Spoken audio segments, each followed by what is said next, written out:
This Choircast podcast is brought to you by Everything is the Same but Exactly Different, a new book by Samuel J. Tanner, Me. This book about improv and Jesus promises to frustrate both Christians and improvisers. I think the book is compelling and interesting and fun, and I hope you'll check it out. It's on Amazon, and you can buy it now. Hey, heathens, you're listening to the Deadly Faith Podcast, where religion and crime collide. I'm Laci. And I'm Lola.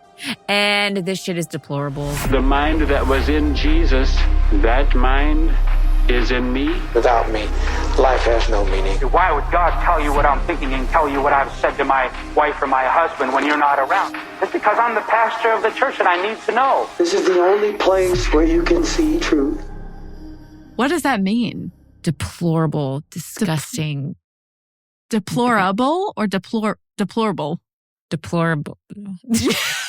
You Is are this not another one? Is this another one of those fucking words I say wrong? You're not using the A in the middle of it. Deplorable. I'm serious. I have no idea what this word means. Is it just another way of saying bad? Like really bad. Soup's bad. Super icky and big gross. My gosh. Mm-hmm. Okay. It's okay. I'm from Texas, okay? I say stuff wrong all the time. Okay. You hold a cup weird. I'm sorry. We did talk about that on here before, right? I'm pretty sure we talked. I don't think we did. No, we didn't. No, we didn't. We talked about it before we hit record. Okay, guys. Lola picks up on me. Lola picks on me because I say certain words wrong. She says weird. rotten.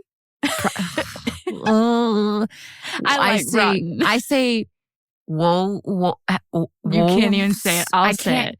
How do you say it? She says wolves as wolves. Wolves. Or well, when I say wolves. it really fast, okay? I know. I say pinch instead of pench. I don't like. It's not pinch with an E. Pinch. But Okay. Lola holds her cup like a toddler. child. Like a She holds it with overgrown both toddler. hands. And like last week, she like picks her cup up and her fiance's with her. And she goes, do I hold my cup weird? And I was like, I feel like After this is she a looked at loaded it for a question. minute. You didn't notice it was a problem until I asked, though, right? Well, I don't think I've ever, you don't really pick up cups while we're, recording. You simply So- don't pick up cups with me. Yeah. And so now Like, you here just it look is. weird. She holds it with both hands. Like you would I hand a normally cup to a stack 'em toddler. like you this. do. You stack one hand on Yeah. top of the other. You look like a robot. Oh my gosh. So I was like, I'm sorry, Lola. And she was like, damn it. She's on your side. She said that to her fiance. And I was like, you know what? You pick on me for words I say. So like now we're just like level playing field. I guess so. We've all got our one thing, don't we? And that's Yes. my one toxic trait. I don't have any others. That's my toxic trait. My toxic trait is I collect hobbies. I don't know. That's so expensive. I don't do a lot of hobbies. I've already bought all the stuff to start embroidering, but I haven't embroidered shit. But I really want to. Not like an I would love to do embroidery that. machine. Like like hand embroidery. the hand Yeah. stitching stuff. Mhm. Our neighbor Damn. down the street has like a $25,000 embroidery machine. I was like $25,000. Yeah, I think that was, I'm guessing 25 because she told me, and I can't remember the exact number, but I remember going, what the hell? And so it was either 25 or it was higher than that. It was definitely not under $25,000. I didn't realize you lived in a demographic full of richies. Oh, I don't. That's why it was like real shocking. Because I was like, Okay. what the fuck? But she made these like hand towels for my kids and gave them to them for Christmas that have like a Disney princess on each one. And it was like embroidered by her machine. So like it can do some fancy ass shit. Oh, man. I That's know. good and shit. that's just a hobby. She doesn't sell it. What? I would be. I was I'd like, be Etsying the crap out of that shit. I know, but it's a good thing because now I can just like use that when Tyler gets on to me for like collecting another hobby. I'm like, just be glad it's not an embroidery machine. Okay. I mean, I use it to my advantage. she's not wrong. I'm not saying it's right, but she's not wrong. I'm not wrong. I'm not wrong. Hey, heathens. Fahlo Bracelets has an offer just for our listeners. Fahlo bracelets are gorgeous, colorful animal bracelets that come with access to track your very own wildlife. You can pick from all kinds of animals like turtles, sloths, sharks, lions, and more. Your bracelet comes with a QR code to easily track their movements online. The best part is that every purchase directly benefits organizations that save wildlife. I have a gorilla and a sloth bracelet. They are so beautiful, and I love the little animal information cards that come with your bracelet. Go to myfahlo.com, that's myfahlo.com, and use the code LaciBean20 to get 20% off your purchase today. Now back to the show. Anyways, well, that was a pre-palate cleanser for today's episode, and you're going to need it because this episode's going to piss you the fuck off. Great. I'm warning you now. I don't want to be angry, but God hunts me for sport. Anyways, I will go ahead and give you guys some trigger warnings. There's family annihilation. There's lots of murders. Yeah, that's pretty much it. Is that it? I was like trying to think. I'm like, wait, is that it? Yeah. Very. There's some like verbal and emotional abuse, toxic marriage kind of stuff. We will mention some STDs very lightly. A light STD? No. We won't go into like major detail about STDs. Wouldn't that be funny if like STDs were classified as like light. Medium, and heavy? Yeah. Like your periods. Yeah. Damn. Yeah, I didn't make a list of trigger warnings for this case, but surprising. I cannot. I don't know. Anyways, you ready to jump in? I guess. Today we're covering John List, and you might have heard of this case before. It's a pretty infamous case, and John List is pretty infamous for his deplorable actions. But there are some things that I've heard about this case that were actually wrong. And when I read the book on it, I found out. And so you may, even if you know this case, I'm probably going to correct some stuff that you've heard that is common misinformation. How do you have time to read all these books? I do not read. I listen. I know that, but like, how do you have the gall, the gumption? I listen at like 1.5 speed. So I listen to it like real quick. Oh. But I also will take like cliff notes as I'm reading, or as it's, and I listen while I'm doing the dishes or while I'm cleaning, and like I'll stop and take some cliff notes real quick while I'm listening to it. It's honestly way easier for me to do that in less time than actually like trying to go out and like research articles and stuff. Nope, I get that. I know. Yep. Anyway, so John List, he was born in Bay City, Michigan on September 17th of 1925 to John Frederick List and Alma List. So we're going to learn about John Frederick, John's dad first. He had been married before, but his previous wife had died from cancer. And while his wife was dying from cancer, he hired a woman to live in as a live-in nanny to help with all the house stuff, the kids, and things like that. The woman he hired was Alma. Now, after his first wife dies, him and Alma start up a relationship. It's important to note, though, that Alma was the exact same age as John Frederick's son. Oh, what? So, yeah, they had a kid. So John and his first wife had a kid, or multiple, not sure. And then the mom died. And she was the nanny. She was the nanny. So I don't know if she was the nanny in the sense of just that kid, if they only had one kid, if they had multiple kids, or if she was live-in nanny for the kid and housework, or just the housework. I'm not 100% sure on that. But she was the same age as John Frederick's son. That's very maybe odd. Maybe the oldest son. I couldn't quite figure that out. Okay. But there's a huge age difference between these two. Okay. Yeah. So they start up a relationship. Now, in this area, both John and Alma's families were descendants of some German immigrants who came to America in 1845 as evangelical Lutheran missionaries to preach to the Chippewa Indians in Bay City, Michigan. Stop it. So, literally, I know. I want to wrap my head in saran wrap anytime anyone mentions like evangelizing. I can't say the word. Evangelizing to indigenous people. I know. Can you simply Stay in your own fucking lane. Mm-hmm. Seriously. But they were very proud of this. They wanted to Of come course. save the Indians. Okay. So they come over. Now, I couldn't quite figure this out, but it said that their families were very close descendants. And so it is believed that John and Alma, now this isn't John List, who today's case is about. This is his parents. Okay.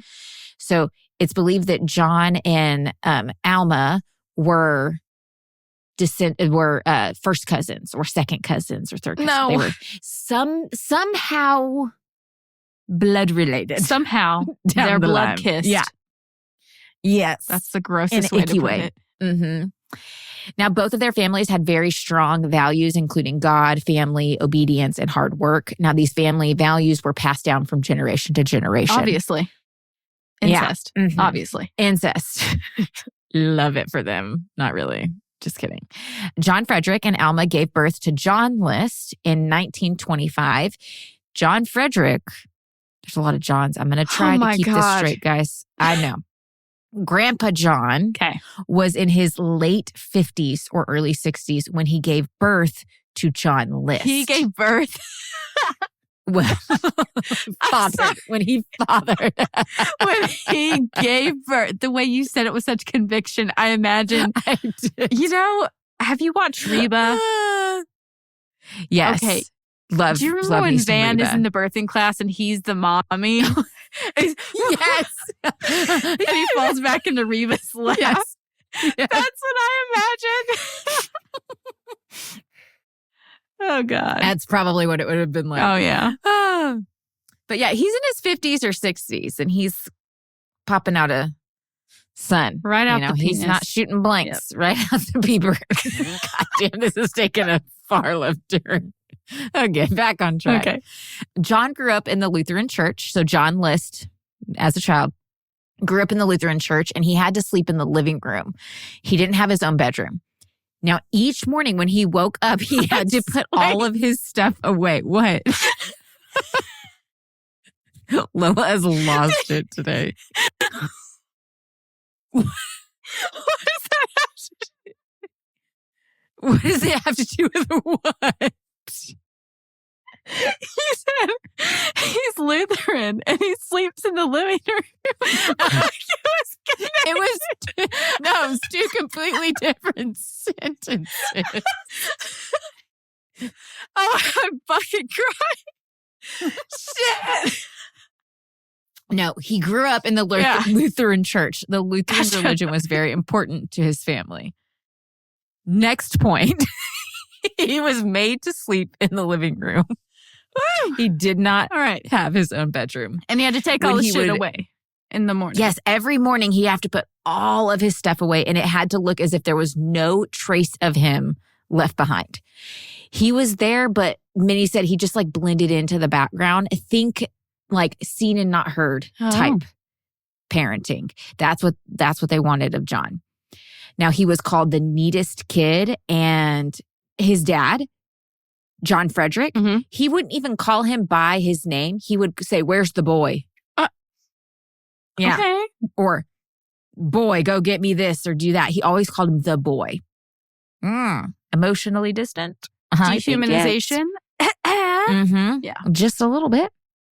So his dad, though, so Grandpa John, thought Halloween was satanic. So like, we don't like us, no Halloween, demonic worship and shit. That tracks. And one Halloween, some neighborhood boys were mad that the List home wasn't passing out candy. So they decided they were going to do some little ding dong ditching at the List home. And they did it over and over and over again. And this pissed Grandpa John off. And he got so mad that he ran out of the house and he actually chased the boys down the road. And one of the boys was like running so fast, he ended up tripping and like sprained or hurt his ankle of some sort. And his parents were mad that Grandpa John was like chasing after them. And so they almost brought charges against John. But the Lutheran minister had to come and step in and calm the whole situation down. Even though no charges were brought, it was a story that like stuck with the kids. And instead of it inflicting, trouble on Grandpa John, it just inflicted trouble on John growing up. All the kids would tease him about this incident for years to come. And I don't know why, but they would call him Trick or Treat John. But it wasn't endearing. It was to make fun of him and to remind him, like, your dad's a piece of shit kind of thing. Now, when it comes to Alma, his mom, she was way overprotective. And we are going to see that over and over and over again in this case today. So she was so scared when he was little that he was going to catch a cold. And so she would wrap him in like 13 layers of clothes when he would have to go outside to play in the snow or be out in the cold. Everybody noticed that, like, all of the adults were just like, what the fuck? This kid's like wrapped up in like, obviously he can't even like move. He's just like, have you ever teetering seen around? Have you ever seen the new Grinch, like, animated movie? Have you ever seen it? No. You're missing out. It's such a good movie. Well, Cindy Lou Who in that show, she's trying to mail Santa a letter because she missed the mail time for Santa's letters. So she's coming down the stairs and she's deciding she's going to walk to the North Pole. And she's got every coat on that she owns. And she's just like this little waddle coming down the stairs. And her mom's like, where are you going? She was like, I'm going to go mail this to Santa. And she's like, says something like, you have all your stuff on. She's like, yeah, I'm sweating a little bit. And that's like our favorite line. We quote it all the time. I'm a little right, mama.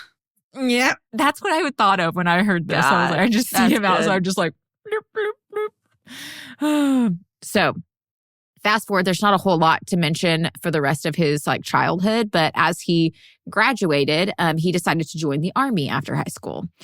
Now, John's father, Grandpa John, ended up dying on August 30th, 1944, while John was deployed overseas. And so he had to take emergency leave. Now, when he came back home, he was actually embarrassed because, yes, he was deployed, but he wasn't technically deployed overseas. I think he was deployed in another state. I said overseas, but he was deployed in another state. Okay. And he was embarrassed because he wanted to be overseas. He wanted to see action. He wanted the recognition and to feel like he was an important person. And so coming back and being like, oh, I'm deployed in another state doing, I don't know, clerical shit. Yeah. He felt so much embarrassment over it. Imposter syndrome. Yeah. Well, not imposter syndrome. Or what is it where it's like, I don't know, you hold a title that's like seems high and mighty, but really you're just doing jack shit. Whatever. Yeah. He thought he had very grandiose ideas about himself. Yeah. And that continues on and throughout his life. Now, after he gets done with the military in 1946, John went to college at the University of Michigan in Andorra, where his mom pushed him into accounting. She was like, this is a good career for you. Numbers. And he was like, okay, cool. I will do that.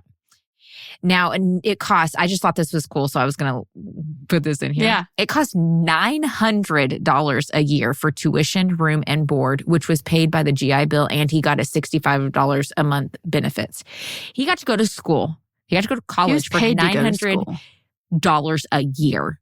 Oh my God. Bitch, I'm taking one summer class, and my bill is $648. Yeah, so that's about right.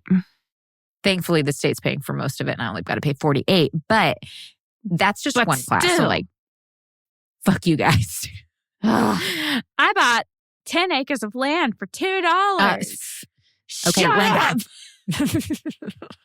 My groceries are $45 for 2 items. Right? Yeah. Right? I walked in the store, and they're like, that'll be $12.99, sir. Yes. Suck my ass. Okay.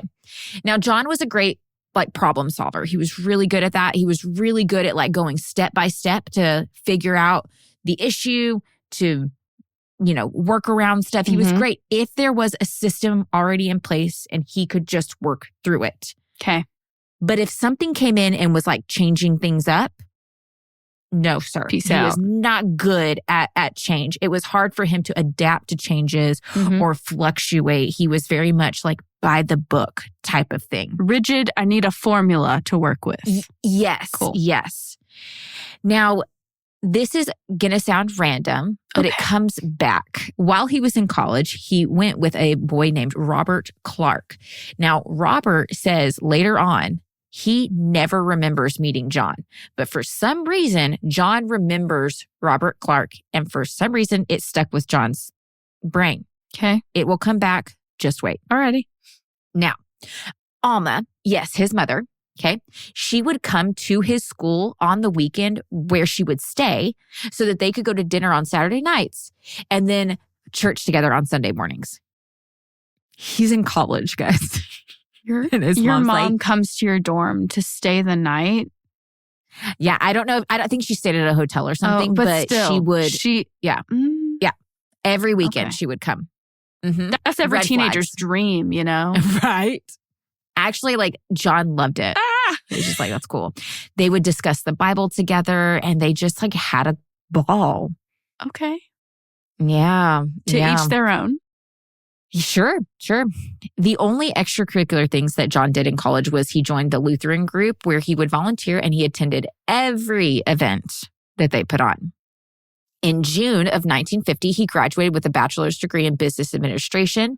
And then he did an accelerated program where he got his master's in business administration in September of that exact same year. So he excelled right through that shit. Mm-hmm. Now, right after college, John got a job as a junior audit at Ernest & Ernest firm, which was one of the most well-respected firms in the area. His starting out pay was $56.25 a week, which today would be $731.12.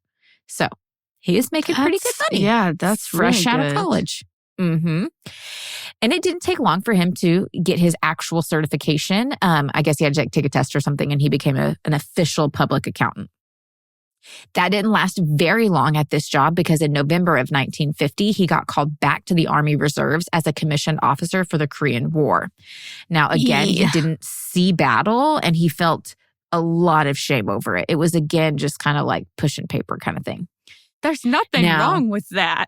No, there's not. But for him, it was just He's like, let me have the trauma. Yeah, this is beneath me type. Yeah, okay. Mm-hmm. Yeah. Mm-hmm.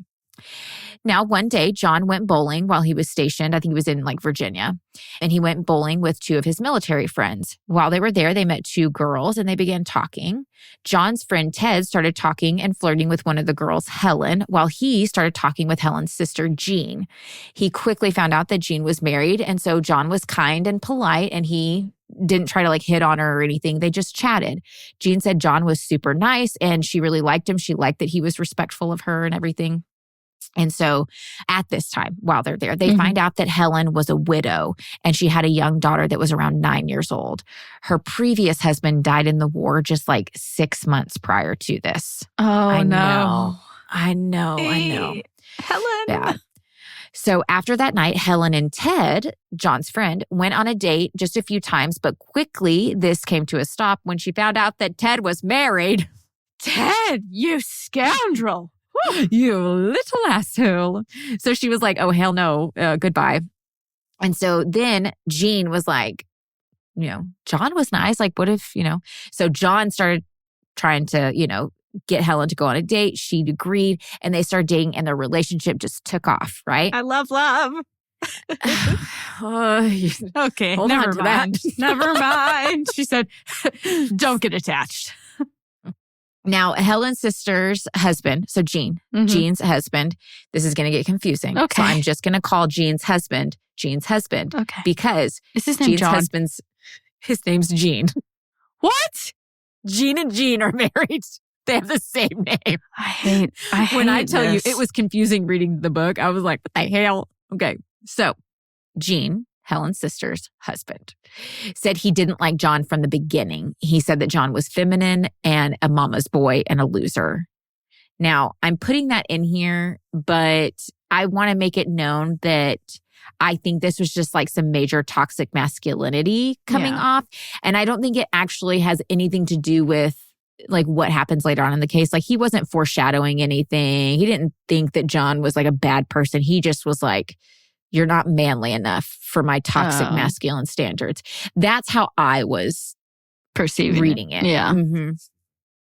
Now, Helen and John were complete opposites. John was quiet. He was proper introvert, while Helen was outspoken and bubbly and liked to go out and have a good time.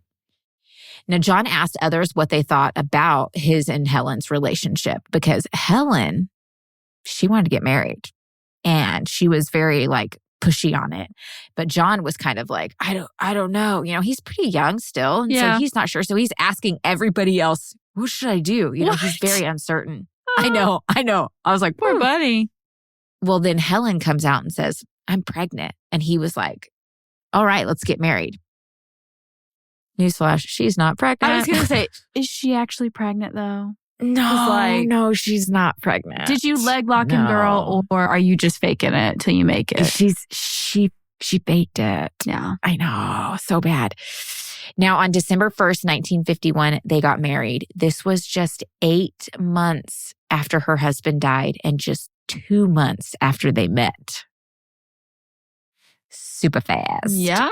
Not good. Mm-hmm. Now, Alma, John's mom, had never met Helen. And she did not like this. She was It's mad. a problem with them mama's boys, you know? Mad. Now, I want to make it known that when they got married, they went over from Virginia to Maryland and got married in Maryland. And there's a reason. And so just like keep that in mind because there is a reason. It's called Maryland. No, yeah, right. Exactly. That was so dumb. That was a dad joke if I've ever heard one. Now, the couple got stationed in San Francisco right after they got married. And so Brenda, Helen's daughter, the 9-year-old, actually stayed with Helen's mom while her and John went over to San Francisco. Not sure the logistics of it or why, but that's just what happened. But John invited Alma, his mom, to go with them to live in San Francisco. Buddy, it's okay to move on. Sever the umbilical cord here, John. God damn. Woo. Well, you can all imagine how this probably went. It never was good. The two never liked each other. Alma never liked Helen, and that continued on for their entire marriage. Mm-hmm. So Helen, let's talk about Helen for a minute, like prior to her meeting John. She was born January 1st, 1945, and growing up, she was physically abused. So out of desperation, she got married at 16 to her first husband, who was 23 at the time. When she was giving birth to her daughter, a military doctor accidentally splashed ether in her eye, and this caused her to lose some vision and muscle control in that eye. Oof. Yeah. After that, she got pregnant again, but she lost the baby at the 6-month mark in her pregnancy, and it was due to some kind of blood disorder. After this, they had miscarriage after miscarriage after miscarriage. That's so hard.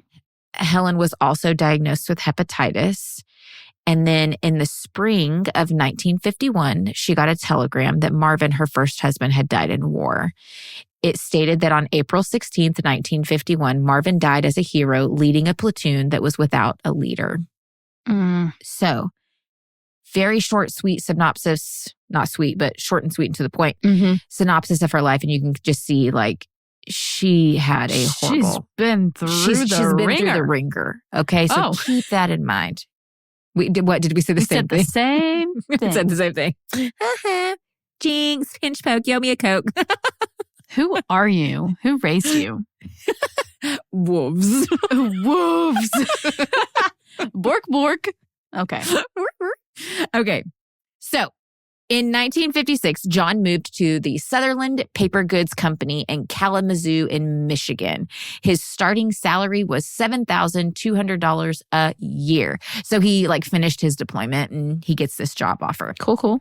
Okay, $7,200 a year doesn't sound like much, but in today's money, that's $82,676.12. So, God, what I wouldn't do. I was like, pretty sure that's more than any of us make in a year because we're all po folk. We're po folk. So he's making pretty good money.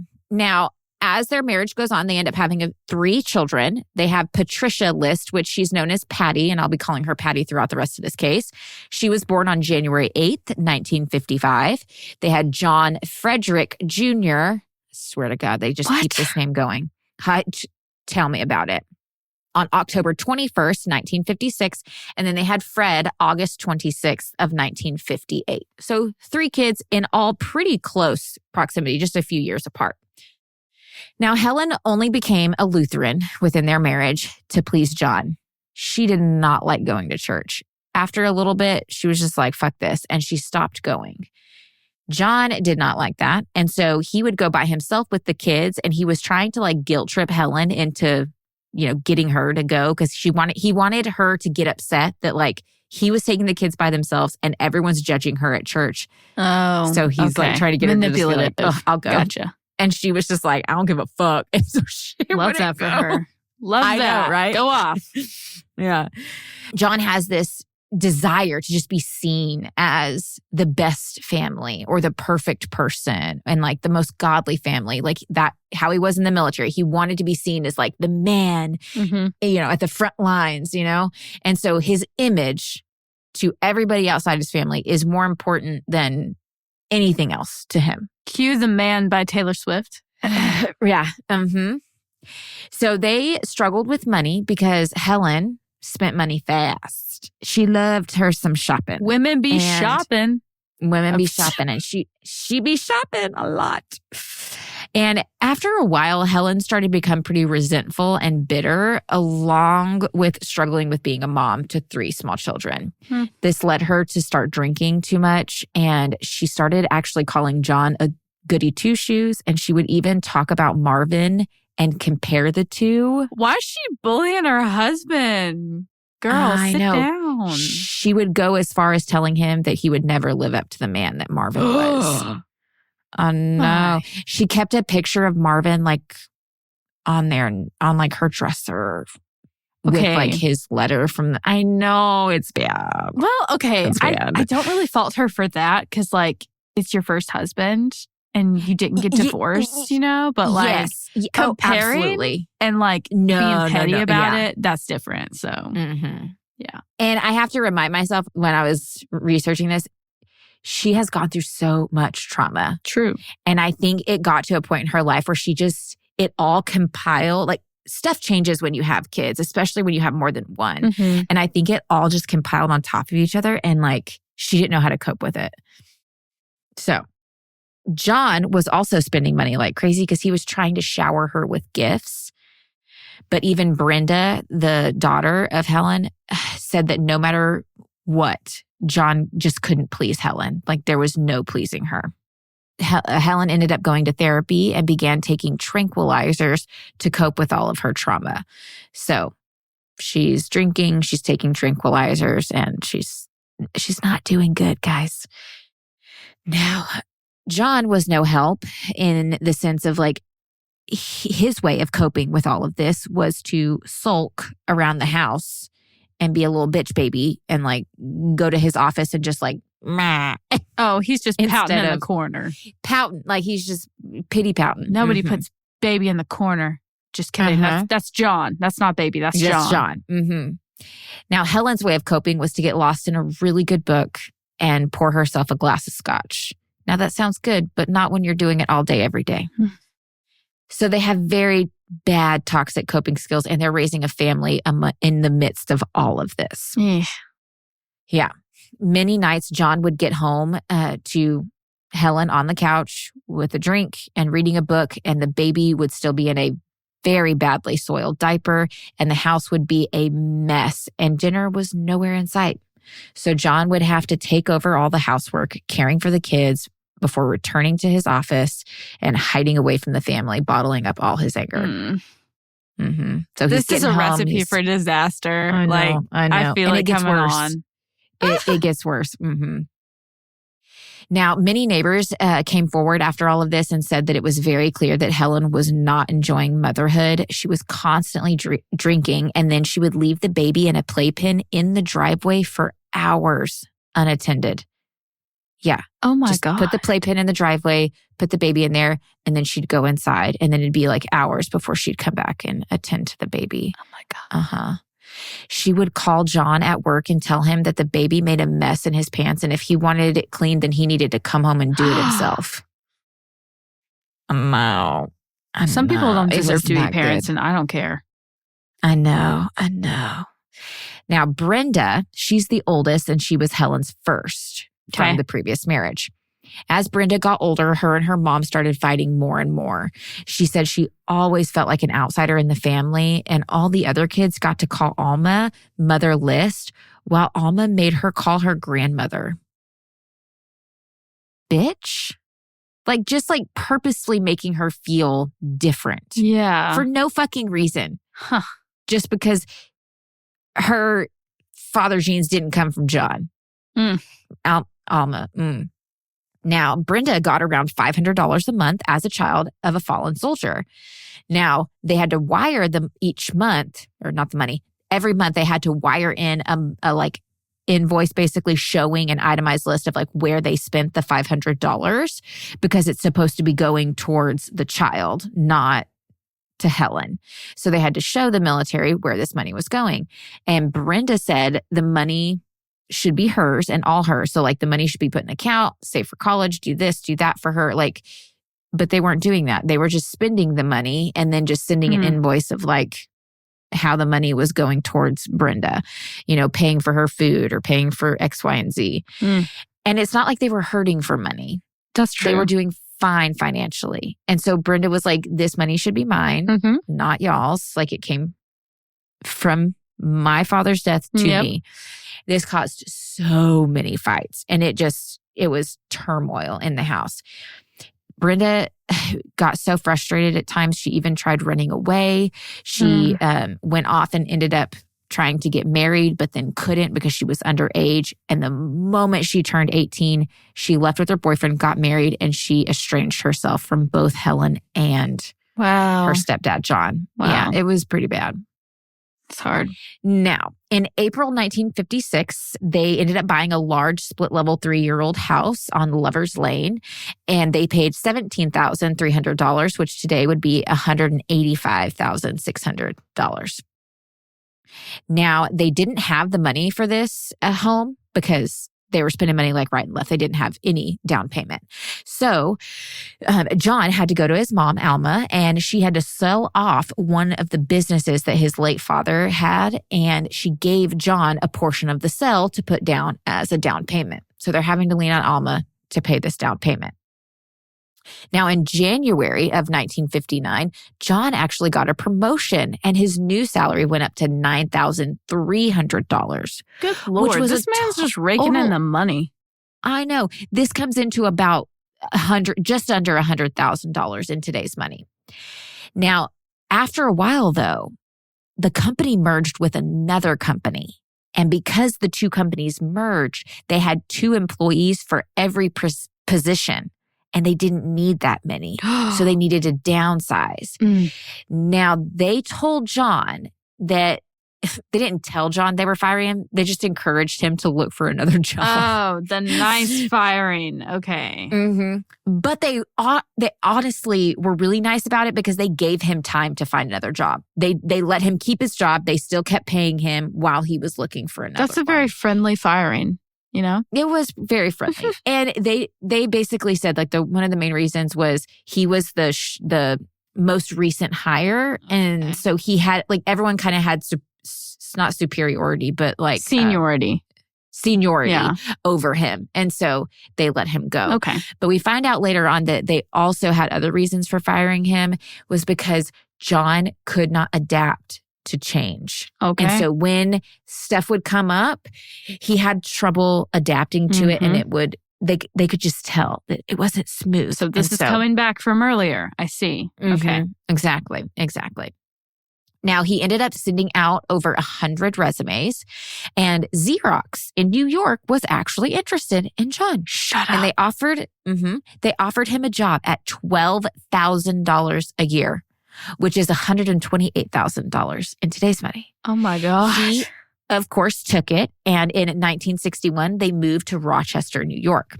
Here, Helen, all of this stuff, like I talked about with Helen earlier, it just continues on. And they would go to work parties and she'd get drunk at these work parties and she would start raving about Martin while also flirting with other men. What is happening? She's unwell. Woo, bunnies. What are you doing? They're just, no, I don't know what she did. They just went a little crazy. They're having a party. It's a I don't wild know night. what they're doing. Yeah. And just balling over there. Yeah. So John would get so embarrassed. He'd be like rushing her out. But on the other hand, a lot of people came out later on and said, like, we don't know what he's talking about. Like, she was always a blast to have at parties. Like, she was the life of the party. Oh, okay. And so part of me thinks that it wasn't anything that we would probably look at and be like, ooh, girl, she's off a rocker today. You know? I think John was just such a goody two shoes, and he was so prim and proper that any step out of line was just off for him. This man wore a suit and tie every day of his life. He was going outside to check the mail. The man had a suit and tie on. Okay. He was going to go down the street to wash their dog at the kennel. He had a suit and tie on. He was never without a suit and tie. Okay. So I think it's more, that's what he says happened. Okay. But like, Helen's not here to back up her. Spoiler alert. Yeah. Oh, yeah. Sorry. She's not here. It's fine. I kind of already guessed it when you said family annihilator at the first part. Kind of gives it away. Yeah. Now, John tried to claim that it was Helen and all of this that she would do at these gatherings and her calling the job and complaining to him. And this is the reason that he kept losing his jobs over the years. But in reality, it was his inability to adapt to change. Many of the employees were like, we didn't even know he was having family issues. Like, we didn't even know she would call and complain. We just know. We told him, use this format. And he said, yeah, do not take a step forward in that direction. Right. Now, as time went on, Helen started to become very sick. She was eventually diagnosed with cerebral atrophy, which is a degenerative brain tissue disease. Mm-hmm. We find out later on that this was actually tertiary syphilis. So, I'll give you a little science lesson. If you catch syphilis as an STD and it goes untreated, your body will lives in your body dormant for a while, for up to I think it was 10, 15 years, something like that. And then it can come back as tertiary syphilis, which causes degenerative brain damage and kills you slowly. Damn, syphilis can kill you. It can. When it's very treatable with antibiotics. Just catch it. Super Go treatable. for your testing. Do your thing. We find out that she contracted syphilis from her first husband after he cheated on her multiple times. I know. Marvin, you dog. You dirty damn dog, you. After she hyped you up for nothing. Mm-hmm. She hid this from John. Oh. And didn't tell. It was years before he found out that she had syphilis. So does he have syphilis? He doesn't have syphilis because you're only contagious at the beginning of syphilis. Oh, that's right. Okay. And so even when tertiary syphilis comes out, you're not contagious at all. Okay. The reason that they went and got married in Maryland was because Maryland didn't require a syphilis test prior to getting a marriage license. And so that's why she was adamant. Oh my God. I know. She thought it through. I give her that. But you have to think about it. Okay, she grew up in a very tumultuous childhood. Yeah. She was married at 16, and then her husband cheated on her, gave her syphilis. She got ether splashed in her eye when giving birth. She had multiple miscarriages. Now her husband's dead, and she's drowning. What do I do? I'm a single mom. Yeah. I think she was just trying to lock it down in survival mode. Still not good decisions, but I ain't saying it's right, but I understand. Yeah. That sucks. Yeah. Then in 1965, John was offered a job for $25,000 a year as a comptroller, which is just another fancy word of saying he was what is it called? Accountant. A numbers dude. A numbers dude for the First National Bank of Jersey City. They were so excited. So they move over to Jersey City. They end up buying a massive home. It just needed some TLC, but it was massive. 19 rooms, 5 bathrooms, a 30-foot by 20-foot ballroom. It was 3 levels. It was gorgeous. It was a mansion of sorts. So pretty. Oh, God. And they got it for a steal. I think they paid shit. I should have wrote down what they paid for I think it was $50,000. God. Because they needed to put down $20,000 down, but they didn't have, no. They need 20%. They needed to put 20% down, which was $10,000.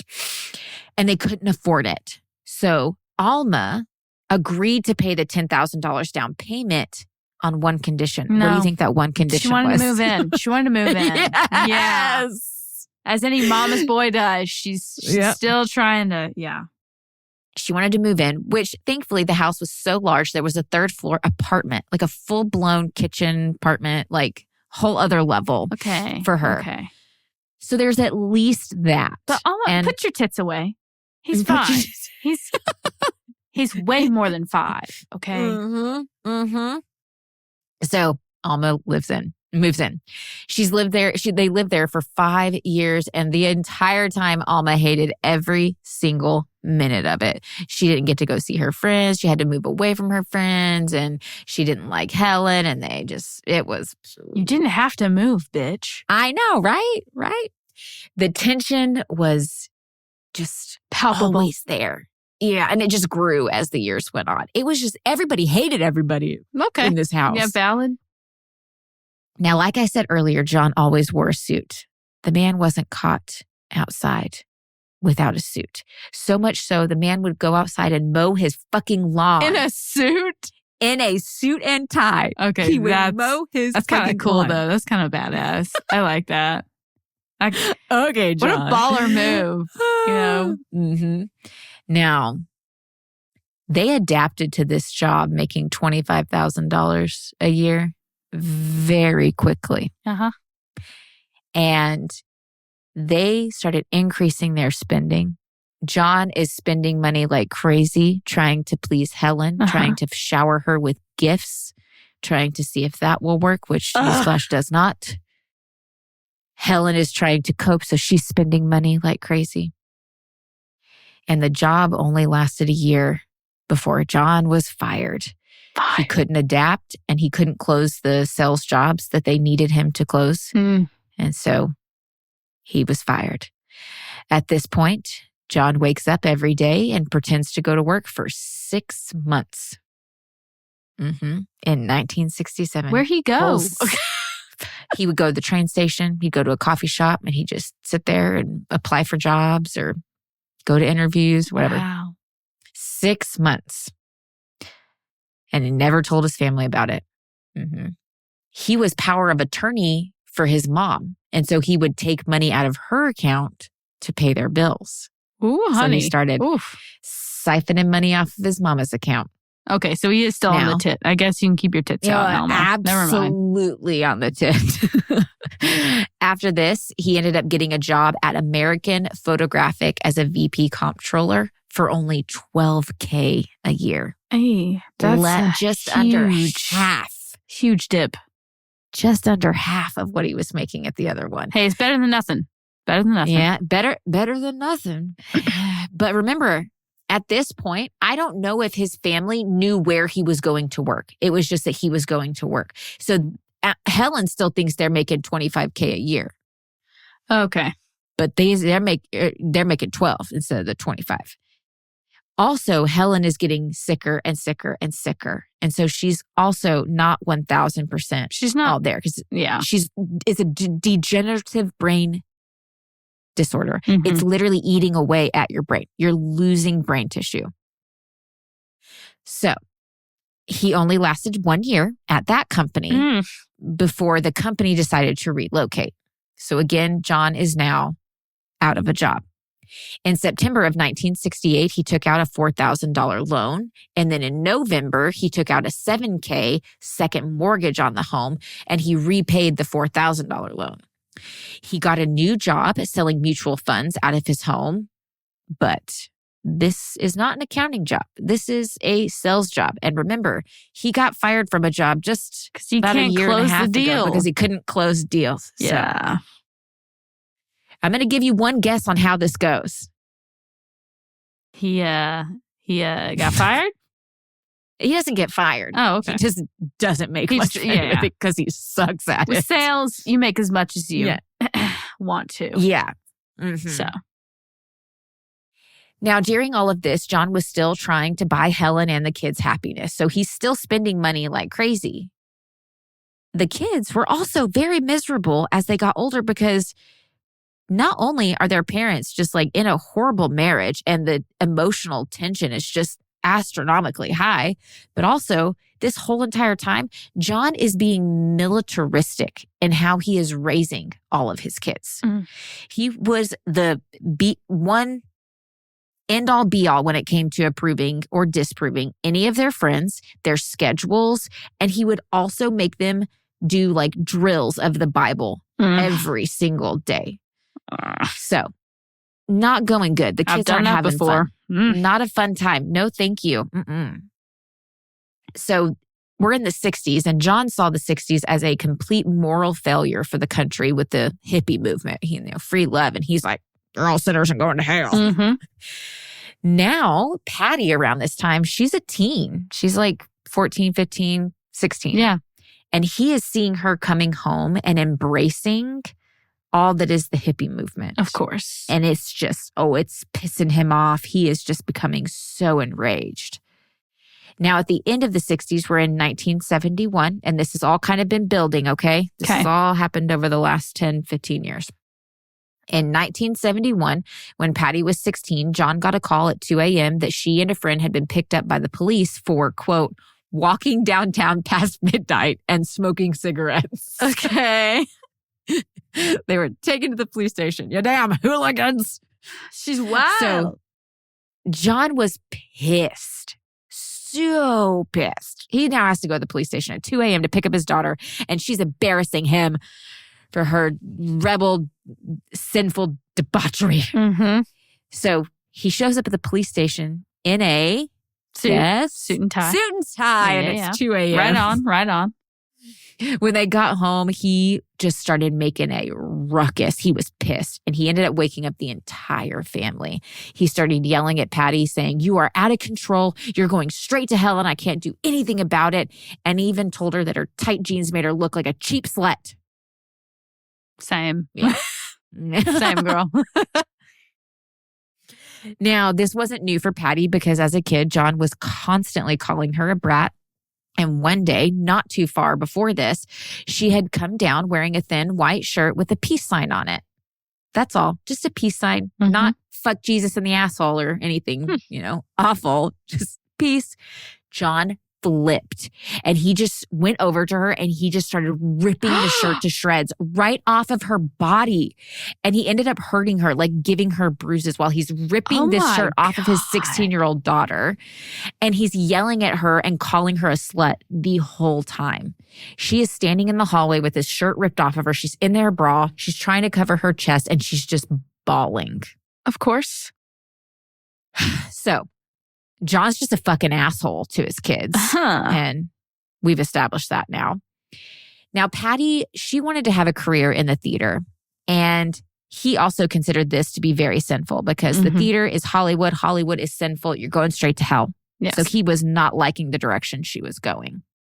Patty was a strong-willed, like just for vivacious girl, So just like her she mama. inherited things from her mom's side. Absolutely. Yeah. Absolutely. Very independent. And she had a haughty mouth. One time she even told the teacher to go fuck himself when he was getting on her. Go on. But she was also said to be kind. Like her friends loved her. Her brother at this time was 15, John Jr. He was a budding athlete. He loved playing soccer and he was strong, but he also kind of had a quick temper at times. Fred was 13 and he wrote in the school paper, and his passion was that he wanted to become a sports writer. I know. Great kids, great ambitions. I'm like, you guys are coming out of this. Yeah. You're living past the drama and conflict that is your dreams. Fucking family. Yeah. But Patty was smart. She could see that things weren't good. She would hear John crying himself to sleep many nights. Her parents didn't sleep in the same room, and she knew that. She knew that it was not all sunshine and rainbows in paradise. She also knew that her mom was not just sick, but seriously ill and dying. She also knew that they were poor. She was catching up on all the little flags. She saw knew everything. So Patty changed her curriculum in high school from college prep to vocational prep. This allowed her to get a study, like a work study job, and that she got credit for. And she was able to earn some money to bring into the house. Wow. At this job, she also got Fred a little like janitorial job position, and he got to go to work with her and work an hour or two each day, and he got to earn a little bit of money. Now, Patty would get frustrated with her dad because she had to ask for permission for literally fucking everything because he's militaristic. So his say is end all be all. So she has to constantly ask him for permission. But Patty wasn't a bad kid. She wasn't even really a hippie. She rarely ever drank. She was a normal day-to-day kid. She sounds responsible to me. I mean, very responsible. And he's like, you're a slut. And not only that, she sounds proactive out about like everything that's happening. Like, she's taking real, I don't know, mature, actionable adult steps forward for herself. Yes, agreed. And many people around town considered her to be a good Christian girl. But not her dad. Her dad did not see it that way. Well, he's a bad Christian man, so that makes sense. So. Right. Now, Fatty. Who? Who's that? Patty. I wanted to say Patty found, but then I put it together as okay. Fatty. I get it. Patty found the theater and fell in love with it. Like, theater was her life. She found her purpose. This meant everything to her. She poured her heart and soul into the theater. She would spend over 10 hours a week on top of school, on top of working, just learning her lines and diving into all things theater. She was so dedicated. She asked Ed, the theater coach, for lessons, and she paid the $6 an hour fee herself. Yeah. Now, $6 an hour, I have to remind you, that's $6 an hour in 1971. Yeah. Not today. That would have been $48.30 today. And she's paying that out of her own pocket. Yeah. Girl. She was serious. Yeah. Now, on May 22nd of 1971, Patty makes a debut in Little Arbner.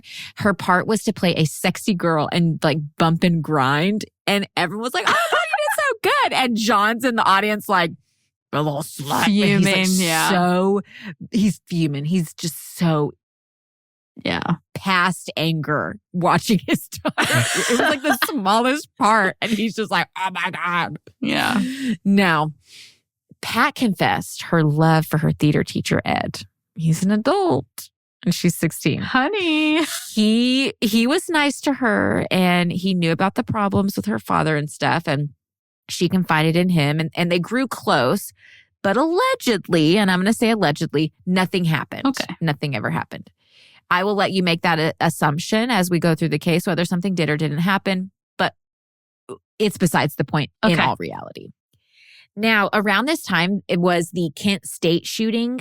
And according to Wikipedia, it's also known as the May 4th Massacre and the Kent State Massacre, where the killing of 4 and wounding of 9 unarmed college students by the Ohio National Guard on the Kent State University campus. I didn't look too far into it, but I think it was like a protest gone wrong type situation. Now, this really rattled Patty and it pissed her off. And it actually made her turn her complete back on God. She was like, God's not real. Fuck it all. I'm out. But she's at home. And so she still has to go to church and pretend like everything's fine. But all of her friends knew that she did not believe in God anymore. She was not a Christian. Okay. A few of her theater friends dabbled in witchcraft. And so she started to show some interest in witchcraft. And before long, she was even calling herself a witch. Yeah. Okay. Okay. We see where this is going. Now, I'm worried. Okay. Just wait, though. Just wait. Okay, let me delete that. Ready to go. Here we go. Now, later that same year in 1971, Pat asked John if she could have a Halloween party in the billiard room of their home. Shockingly, John said yes. Okay. I was shocked. I was like, okay, sir. Not in the billiard room, the ballroom. Oh. So the Saturday before Halloween, 30 teens showed up and they partied it up while Pat was dressed as a witch for Halloween. Now, the brothers stayed upstairs, but they would like drop notes from the staircase and to like the partygoers, and the partygoers would like write a little story or like write something back and then like throw it back up and that's cute. throw it onto the stairs, and they'd like run down the stairs and get it before Pat saw. Because like if Patty saw them, she'd be like, boys, come upstairs. Get out. Like, yeah. You're ruining my party. Which I was like, that is so cute. Mm-hmm. Now, during the party, John came down and there was a boy and a girl sitting on the stairs much too close for his liking. And so he yelled at them. The boy got up to run away, and John actually tried to kick the boy as he ran away. He didn't make contact, but he sure as hell tried. Mm. One boy at the party, he noticed that there was like little to no furniture downstairs, and he thought that was really weird. It wasn't like the furniture had been moved out of the way for the party for like a dance. It was just like not there at all. And he's like, would you really like take everything out of here for a party? It was weird. We find out later on they didn't have much furniture down there because John had sold it all because they were broke as fuck. Yeah. Yeah. Now, at this point in October of 1971, John has 3 mortgages on the house. Oof. One at $41,446, which would be about $320,000. The second one was at $6,500, which would be about $50,000 today. And then the third one was at $1,562, which would be about $12,000 today. Mm. Every single one of these mortgages was past due. And not just past due by a month, but multiple months. They were drowning. That year, John had made less than $5,000 selling insurance from his home. The only regular paychecks that were coming in were from Patty and Fred. Wow. From their little, their part-time gigs. Only consistent. Mm-hmm. At this point, John had taken almost all of his mother's money and moved it over to his account. Alma didn't know it, but she was almost flat broke. The reason John would do this was to keep his accounting books in the black.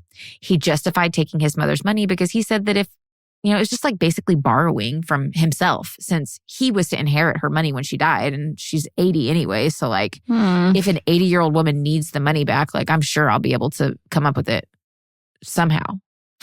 Boy. Okay.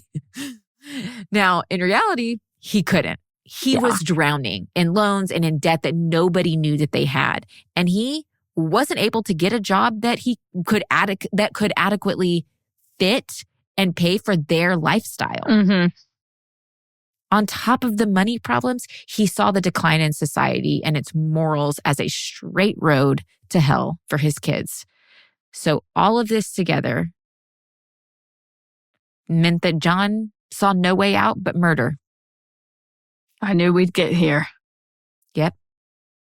So on Friday, November 5th, after dinner, John had all the kids come in and he told them that they needed to prepare to die. What? And so he freaking told them? Yep. All 3 kids. They're just sitting there and he's like, you need to prepare to die. And then he asked them if they wanted to be buried or cremated. What? Now the kids chose to be buried. They were like, we want to be buried. And then John was like, okay. And he walked out of the room and shut himself in his office, leaving the kids sitting there in the kitchen trying to wrap their heads around what the fuck they were just told. Yeah. He even went on in this conversation. We don't know exactly what was said, but he even went on in this conversation to tell the kids that like, he's just going to tell everybody that they're going on a vacation, but they're going to die. He basically like straight up told him like, I'm going to kill you. Wow. Do you want to be buried or cremated? I'm going to tell everyone we're going on a vacation. Honesty hour. Okay. Right. The next day, Ed, Patty's theater teacher, was driving her home when he noticed that she just like started bawling. He pulled over so that they could talk and he asked what was wrong. And she just said, my father's going to kill me. He told me he was going to kill me and my brothers. He said that to us. Ed was confused. Of course. Because like, wow, what the, how do you take that in? Yeah. How do you respond? He knew that Pat was like not a hysterical person. So he was like, this is a big deal. Real? Yeah. What? And so Pat said that he brought them into the kitchen and told them that they needed to prepare to die, and even went on to tell them that he was just going to tell everybody that they were going on a long vacation. Ed was rattled, but he wasn't sure what to make of this. And so he took her home. And like, what do you tell the police? Like, Yeah. she said her father was going to, which honestly, yes, tell the police, but like, what were they going to do? It probably wouldn't have held No much crime. weight back then anyway. Exactly. Exactly. And I'm sure he was also situation. like, is this just going to get her in trouble with her father? That's, valid. So I can see that too. That Sunday, Ed was like, I'm going to go over to the List home and just like check on them. So he came over to the List home, and John, the teen, John Jr., answered the door, and Ed could see immediately that John seemed scared. And he noticed that John like would not smile. Ed came into the home. He spoke with Helen for a moment, and then it was just kind of awkward. So he was like, I'm going to leave. So he gets up to leave, and as he's walking to the door, John Jr. blocks the front door, and he grabs Ed's arms and he tells him, anytime you're in the neighborhood, come by. Seriously, come by. Anytime you're in the neighborhood, you're welcome. And then he walked out. As Ed is walking out, he is just completely filled with dread because he doesn't know how to handle the situation. He doesn't know who to go to. He doesn't understand if this is real or not, or what to do. And basically, I think what John Jr. was doing was like, if we're dead in this house, Someone needs don't to leave find us it. here. Yeah. When he was pulling away from the driveway, he looked back at the house and saw John List standing in the window of his office, looking down at him with daggers in his eyes. Now, remember, Ed is the theater coach. So, like, he is exposing poor, sweet Patty to all sorts of satanic shit because the theater is Hollywood and Hollywood is the devil. For sure. Now we're getting up to the dreadful day that the events take place. Okay. November 9th, 1971. John awoke and he knew that he wouldn't be getting a paper that morning since he'd called the paper a few days before and stopped their deliveries. He heard the milkman arrive, and normally the milkman would come in the back door and see an order on the fridge from Helen, but today he found a note from John that said, "Stop deliveries. We are going on vacation. I will resume deliveries when we get back." The milkman took the note and left, thought nothing of it. After the kids left for school, Helen woke up and came down to the kitchen for her morning coffee. As she was preparing it, John went to his office and grabbed his gun from the filing cabinet before returning to the kitchen. Helen must have heard John returning because she went to turn her head towards the noise, but all of a sudden, John pointed the gun at Helen's head and pulled the trigger. The bullet hit Helen in the jaw and she fell to the floor. Out of instinct, he kept shooting even though the first shot hit her and killed her. After he stopped shooting, he rushed upstairs to his mom's apartment and entered without knocking. Alma was in the kitchen area holding a plate of butter. As John rushed in, Alma was startled and said, "What was that?" Before she could finish her sentence, John had raised the gun and shot her right above the eye. She instantly fell, but again, he shot an additional 2 more times without thinking. Those 2 bullets hit the wall. After this, he planned on carrying Alma's body downstairs, but she was too big for him to do it because a dead body is fucking heavy, guys. So I don't know if you know that. Man. So he took a long plastic runner by the front door, wrapped her up in it, and drug her to the hallway.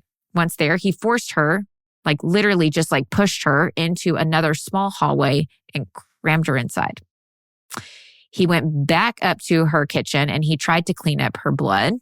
And before going back downstairs to Helen, where he drug her body from the kitchen to the ballroom, leaving a 14-foot long trail of blood through the home.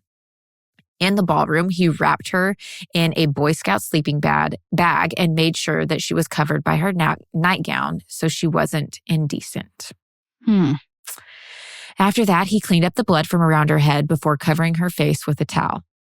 Very common to cover the face of your loved ones if you're murdering them because you don't want to look them in the face. There's too much emotion there. Now, next, he went to Helen's bedroom. He wiped his bloody hands all over her bed sheets before throwing up in the toilet. He was determined to continue with his plan, so he showered and changed his clothes. After that, he called his company, whom he sold insurance for, and said he couldn't make it for the monthly meeting. And he told them his wife's mom was sick and that they were leaving to go be with her for a few weeks.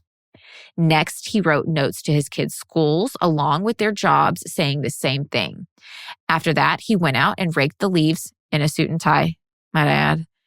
And when he finished, he went in and made himself a sandwich. His mom and wife are dead in this house. And he went outside and raked some fucking leaves and then came back inside and made himself a goddamn sandwich like nothing fucking happened. Yeah. Where are the kids? I'm at school. They're all at school. Oh, that's right. Yeah. The kids went to school and then Helen woke up in the morning. Mm-hmm. I don't have any words. I don't know what to say. That's who. Yep. It gets worse. Okay. I'm so sorry. Yep. It gets worse. Okay. Now, at 12 o'clock, Patty called and said she wasn't feeling good and asked if he could come pick her up. He was very annoyed because this was not his plan, but he said yes. He's not good with change. Right. So when he went and got her, and then when they got home, he made sure that he was the first one to go inside, and he went in the back door. After Patty walked inside, she gets past the door, and she didn't know that John was actually hidden behind the back door. So right as she passes the door, he raises the gun, and he shot her in the back of the head. Same thing. He drags her body through the home and places her on a Boy Scout sleeping bag right by Helen. At 1 p.m., he showered and changed his clothes again before going to the post office and putting a hold on their mail for 30 days. And he mailed the letters to the kids' school and their work. Next, he went to the bank and cashed 2 checks at 2 different teller lines. So he goes to the first line and he cashes a check for $85. And then he goes to another line where he cashes a $200 check that came out of Alma's account. At 1:37, he went to his mom's safety deposit box and took out all of her bonds and cashed them out, totaling $2,000. When Fred got to work that afternoon, he found out that Pat had called in sick. He immediately got nervous and he called home. When John answered the phone, Fred asked what happened and he said he wanted to come home immediately. So he's like, what happened? Like he knew something was on. He's like, I want to come home right now. John went and picked Fred up, and just as he did with Patty, he made sure he was the first one in the back door, and he hid behind the door. As Fred came in, he shot him in the back of the head as well. Again, he dragged Fred's body to the ballroom through the home, and he laid him on a Boy Scout sleeping bag. At 4 p.m., John Jr. was coming home early since it was actually too cold outside for his soccer practice. John didn't see John Jr. till the very last second, so he had to scramble to get into place. John Jr. heard the scramble, and so he became very alert and reluctant to come in. So he was like looking around as he was coming in the home. He knew something was wrong. As he came in, he saw his dad out of the corner of his eye and the gun, and he went to dodge the bullet, but it hit him in the back. John fired again and again, hitting John Jr. a few times, but John Jr. was still alive and kept moving and trying to crawl away. Oh my God. And so John was firing widely with both guns. He has 2 guns in his hand. He's fucking cowboy styling it just at his son. Oh my God. Right? Eventually, John Jr. did die, but it was not quick and it was not painless. He saw his dad. He knew. Him and Alma knew. Even if it was just for Alma a split second, she knew her son was about to murder her. Yeah. Again, just like all the others, he drug him to the ballroom and laid him with the family on the Boy Scout sleeping bags. After he got everybody in place, he knelt by their bodies and prayed. Ugh. Save it. Save it. At 7 p.m. that night, John called his pastor and told him that he wouldn't be able to teach his Sunday school class for a while. At 7:30, he called the theater and told Ed's assistant that Patty would be out for a while and she wouldn't be able to be an understudy for Streetcar, the play that was coming up in like a week or two. She had memorized every line to this play. Of course she had. Not just one part, all of the parts. She memorized the whole play. Fully dedicated. She was understudy. She was understudy for everything. You want me to be Sally Joe? You want me to see Billy Bob? You want me to be the go-kart? I don't fucking care. I've got it all memorized. Yeah. She was amazing. When the assistant hung up the phone, she gave Ed the message and he said it was a punch in the stomach. It was exactly what Patty had told him. He instantly got nervous. And so that night he drove by the list home trying to see if he could see anything, but he said it was perfectly normal. But this was still odd, not just because of what Patty told him, but because she was so excited to be an understudy. Mm-hmm. Why would she all of a sudden be gone? And what was so important? Like, why couldn't she stay with a friend? Like it was all off for him. Yeah. After John that night had made all of his calls, he wrote letters to Helen's mom, her sister Jean, Alma's sister Lydia, and to his pastor. Basically, these letters said, sorry, I saw no other solution. I had to. I didn't want them to go into poverty. And right now they are Christian. So if I kill them now, I can assure that they're going to be able to get to heaven. But I can't assure it in the future.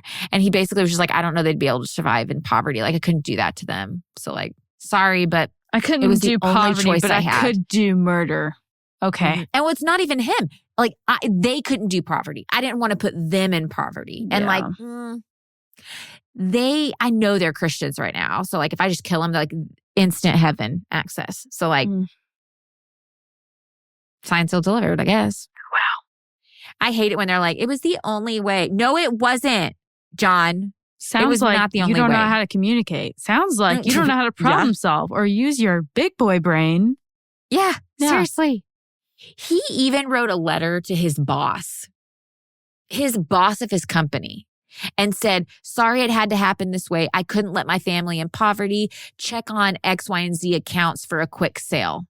What in the fucking hell? You're worried about a sale? You are trying to take care of this man's company when you just murdered your whole family? You psychotic freak. What is happening all around me? Mm-hmm. To his pastor, he wrote a confession letter, basically giving it out like list 1, I couldn't afford to provide for my family. He's like giving his reasons, right? Oh, okay. 1, couldn't afford to provide for my family. 2, being on welfare would have been too much for my family. What? 3, this whole time they could have qualified for welfare, any kind of government assistance, but like, oh no, we are not taking government handouts. Hells no. He couldn't do that. And he was not going to do that to his family because it's beneath them. 3, Pat was determined to get into acting, and I was afraid for her salvation. Oh, yeah. 4, Helen was not going to church, and that would just harm the kid's future, and I couldn't have it anymore. He married a devil woman, obviously. Obviously. Oh my gosh. And he's even said at the end, at least I know they all went to heaven now. Mm-hmm. Yeah. Okay. And he said that he killed his mom because it would have been too much of a shock for her to know what he had done. Nah, maybe it's because you like stole all her fucking money. Yeah. Yeah. Before ending the letter, he told the pastor how to handle all the funerals and said the kids needed to be cremated. Please remember, all of the kids asked to be buried. Piece of shit. Why did you even ask your kids if you weren't going to do what they wanted? That's disrespectful in the lowest regard. Mm-hmm. Yeah. Now, he asked the pastor to send out all the letters that he had wrote to the families and to his boss and to remove him from the church list. Is he about to kill himself? No, he does not kill himself. So it's not one of those. Okay. No. I wish. I said what I said. Okay. I'll allow it. At the end of the letter, he said, P.S. Mom is in the hallway closet. She was too heavy to move. Casual. Like a piece of furniture. What? This was to his pastor. And at the end, he's just like, P.S. Mom's in the closet. Killed her too. She was too heavy to move. It feels like I know. It feels like one of those dreams where the teeth fall out and you're just like, what? What? What is going on? What is going on? Oh my God. I had one of those dreams like a month ago. Like, Okay, all that's my not teeth good. just No. fell out. Okay, And well, I just, don't fucking tell me meanings. I don't care. we I'm won't talk fine. about that because that's bad. Okay. I'm fine. Okay. I'm fine. God damn it. Now you have to tell me. I can't. You have to tell me. Teeth What does falling it mean? out. Yeah. I don't want What does it fucking mean? I don't really want to say it though, because like if you say Is it, it you give health? it power. I mean, it's in the same vein as health. Don't Money? Google it. No, Now I'm going to Google it. after don't we get Google off. it. I have to. Oh my God. It's like a train wreck. You can't not look at it. Oh, is that so? Mm-hmm. Have you ever had a dream where your teeth fell out? I actually have not. My friends have had similar things happen. Okay, I had my dream, and then like 2 days, or like a week later, another friend of mine had a dream and posted on Facebook. It was like, I had a dream about my teeth fell out, and I was like, what the fuck? apparently it's super common. I'll tell you. Okay, it can either mean one thing that's like kind of okay, you know, and then it can mean something different. So for like you've already Googled it. Okay, for the like kind of okay thing, it's like you're having problems communicating something, or like you feel like you can't speak on something, something like that. But then the other one is you just death. Yeah, you die. Death. Yeah. So this It's Google a premonition says of death. a recent loss of something important, like a job, a relationship, or a loved one. So, and then it also says, so if they literally fall out in walking life and waking life, that would be a traumatic event and a serious loss. Well, I'm not talking about No, we're talking in about real life, you dreams. idiot. Oh my gosh. It's a combination of stress or uncertainty in our life, big changes or transformations, or unspoken thoughts and feelings that are weighing on you. Well, like, hell yeah. I will say, I know that like, from a biblical standpoint, because the Bible does talk about teeth falling out, that means losing wisdom. So do with that what you will. Teeth falling out are associated with loss and important life changes. I'll have to think about that. I don't think Okay. I've really had a loss lately, but I have had some important life You changes. have, yeah. I have. Okay, we took a Back to solid it. right turn. Let's turn Back back to it. left. Here we go. Brr. Now, he's like, mom's in the hallway. closet. God damn it. Yeah. Now, he taped a note to a drawer, and it said to Pastor Ray Winkle, Burton Goldstein, and administrators. So, like, it was his boss. He put the manila envelope with letters in it in the drawer, and he shut it. And, like, when it shut, it locks right after you shut it. Then he taped a note to a drawer that said, guns and ammo. He taped another note to the top of his desk. It said, to the finder, 1, please contact the proper authorities. 2, the key to this desk is in the envelope by the front door addressed to me. 3, the keys to this file cabinet are in this desk. After that, he went into the kitchen and made himself dinner. He's very organized. He's very much just like matter of fact. It's terrifying. It's terrifying. After dinner, he did the dishes before returning to the billiard room where he was, not the ballroom where all the other family's dead. Okay. And he slept. He went to sleep. Just went to bed. Like sleeping with his whole dead family in the other room. That's so... Mm-hmm. It's just creepy. How could you even, I with don't dead know. bodies, how don't could you even... Okay, whatever. I can't. The next morning, he woke up. He set the thermostat to 50 degrees. He had a couple, reasons for this. He wanted to, 1, slow decomposition. But he also wanted to make the fuel last longer so that the lights would stay on. So it was actual, like, not propane, but like actual, like, oil furnaces and oil lights and things like that. So he wanted to make those last longer. And then he also wanted to keep the pipes to where they wouldn't freeze and burst. Like he was trying to give himself as long of a time he could before the bodies were found. He then gathered some of his clothes, a few maps, and some personal documents. He took the bloody rags and the trash and he put it by the back door. He left some lights, just random lights on around the house. He gathered his stuff, and as he was leaving, he turned the radio on that was connected to the family's surround sound for the home, and he put it on. That's some kind of like shining shit. Like, you're listening to classical music and there's 5 dead bodies in the other room. And then he left that playing. Why? Technically 4 and 1 in the hallway, but right. That's right. He drove to the airport and he parked his car in long-term parking. But that was just like a little caveat. He doesn't get on a plane, okay? Now we're going to skip ahead and we'll come back to Mr. John in a little while. Now, Ed, he's worried this whole time. He's like, something's fucking up. And he knew it. He knew it. So he's driving by the home every night and nothing's changing. After 3 weeks, Patty's friends and teachers are becoming very worried. Why have they been gone for 3 weeks? Like, something's up.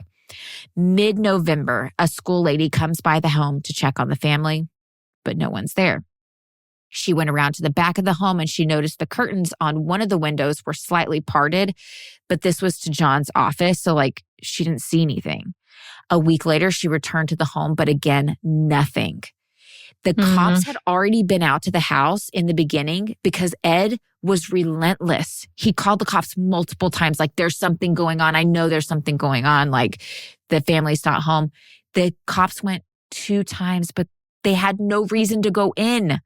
There was no cause for entry. Ed tried calling the pastor and the pastor wouldn't hear any of it. He was like, nope, oh my God. John's a good friend of mine. Like, it's nothing. Ed never told him about what Pat had said. He just was like, I'm concerned. But the pastor's like, it's fine. It's fine.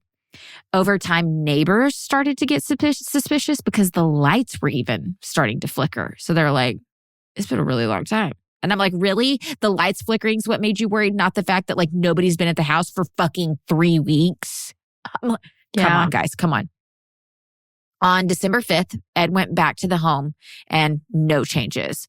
So he went home and he ate dinner, but he still could not get it off his mind. And so he was determined that he was going to get into that house that night. And so he went back after dinner.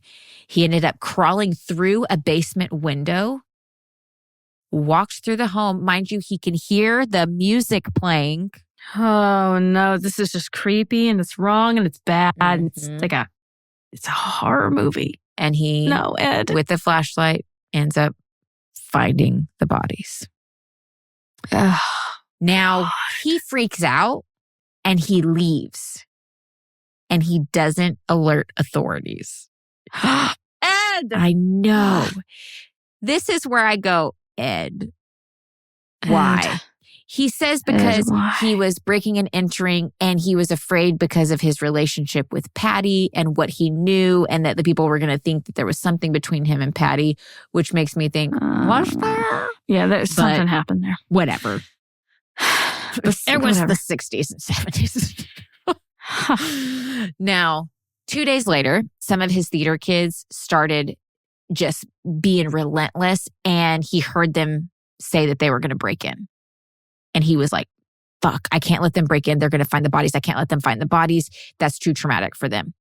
So Ed was like, you know what? I'll be the leader. I'm the adult in this situation. We'll go tonight.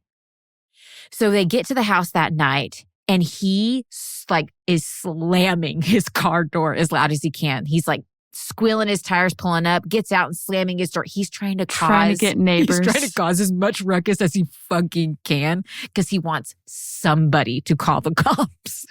So he doesn't have to. One of the kids doesn't go in. So they're walking around the house and a neighbor does call the cops and reports that there's a break-in. This gives the cops cause to enter the home when they arrive. So the cops come in. Finally. They enter the home. Oh. They hear the classical music playing. The lights are already turned off because the oil has already been gone by this point. Yeah. So they're walking around with their flashlights, room to room, until they find the whole family severely swollen, starting to decompose, completely dead in the ballroom. Yeah.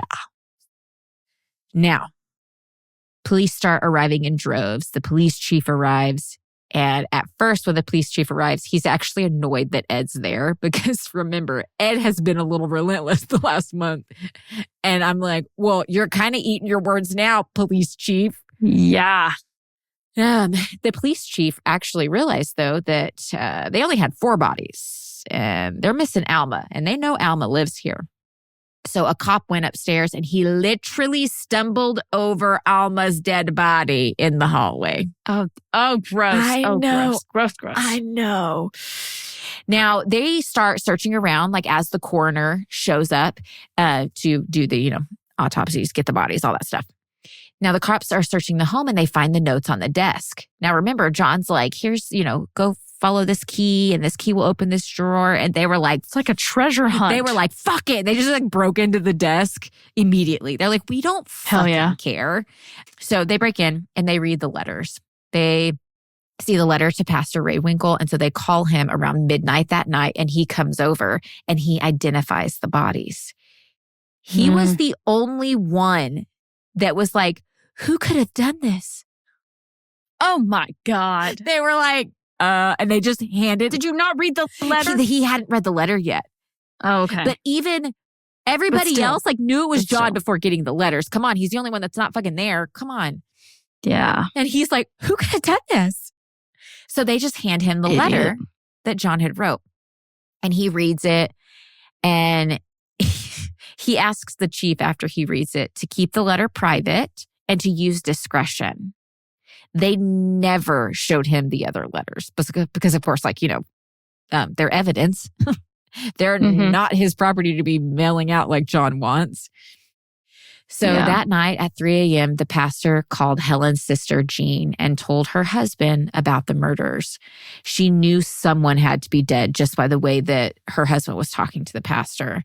After a few minutes, he kind of pulled his head away from the phone and said, Helen and the kids are dead. And then he went back to talking to the pastor for 30 minutes. I'm just imagine this. You're like, oh my God, somebody's dead. And your spouse is on the phone. And then they're like, your sister and all your nieces and nephews are dead. Okay, what? Tell me more. Bitch. That is not something you just pull away from the phone and tell me. Are you kidding? Oh my God. Yeah. Carol forgot the casserole Sunday. Right? We got to bring something else. Hold on. Let me get more info. Jesus Christ. Now, after Thanksgiving that year, Jean had actually tried calling her sister and she couldn't get a hold of anybody. And she actually said, quote, they could be laying there dead and no one would know it. They were laying there dead. They were. Oh, God. Now, they never called the police or anyone to check on the family because they thought that it would just annoy John or Helen. And so they were like, we're being over dramatic. Just let them be. No, honey, they were dead. It's fine. Yeah. Now, at the scene, one reporter weaseled info out of one of the cops about the letter. And one photographer was able to go inside and actually take pictures of Alma's kitchen and the ballroom where the stained sleeping bags were still laying. Ooh. People will be peopling and they are assholes, okay? I tell you, y'all will do anything for entertainment. You really will. Won't y'all? You really will. So prosecutors found out, of course, and they blew their gasket and they wouldn't let them post the pictures. Thank God. Now, the pastor gave a press conference shortly after, this all came out. And he explained how he was worried about the family and how he had went over there multiple times to check on them. But at the end said, quote, John, As your pastor, I am still very much your friend and will always support you, stand by you, and help you. The Lord God, whom you know, will not forsake you, and in these most agonizing times. Please contact me. If you are prevented by other circumstances at this time, wait, pray, and contact me when you can, anytime, day or night. End quote. I mean, he's a good friend to a fault. Like, right? Seriously, the fault is there. It is very, very large. It's very large. Yeah. At the same press conference, Brenda said, quote, Daddy, you are all I have left. Please call me. In reality, Brenda couldn't give a shit about her dad. The FBI were just trying to flush John out. And so they asked Brenda if they could use her name. And she was like, anything. He murdered my mom. Like, even though they were estranged and it was bad, like he killed her brothers and sisters. She's pissed. Now, church members were scared because if he could kill his whole family, is he going to come back and kill all the church members? Sorry, guys, my alarm's going off. They all thought, oh my God, if John can kill all of his kids, is he going to come back and kill us?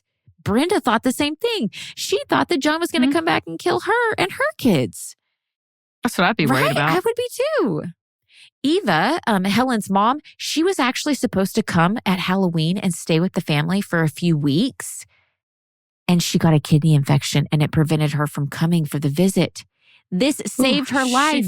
She bullet, literally dodged a bullet. A kidney infection saved her from a bullet. On August 8th, 1988. So yes, I'm just going to jump real quick ahead times. Eva, she died in fear of John List. This is 1988. They were murdered in 1971. Yeah.